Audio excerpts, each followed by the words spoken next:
জানি না আমাদের বাড়িতে কী হয়েছে, একজনের পর একজন অসুস্থ হয়ে চলছি। প্রথমে সোনা বাবার তো শরীর খারাপ হয়েছিল, ওকে ডক্টর দেখিয়ে ও এখন সুস্থ। তারপরে শাশুড়ি মায়ের শরীর খারাপ হলো, শাশুড়ি মা পুরোপুরি সুস্থ নাই হতে আমার শরীর খারাপ হয়ে গেল।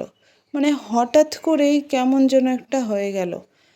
এই সন্ধ্যের পর থেকে মাথায় যন্ত্রণা, তারপরে জ্বর।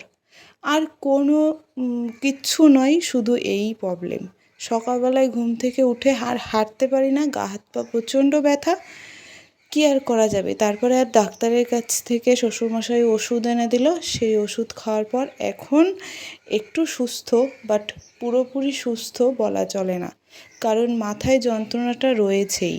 আর মাথায় যন্ত্রণা যতক্ষণ রয়েছে ততক্ষণ সুস্থ বলা যায় না। মাথায় যন্ত্রণা এতটাই করছে যে মানে মাথায় যন্ত্রণা থেকেই এত প্রবলেম শুরু হয়ে যাচ্ছে।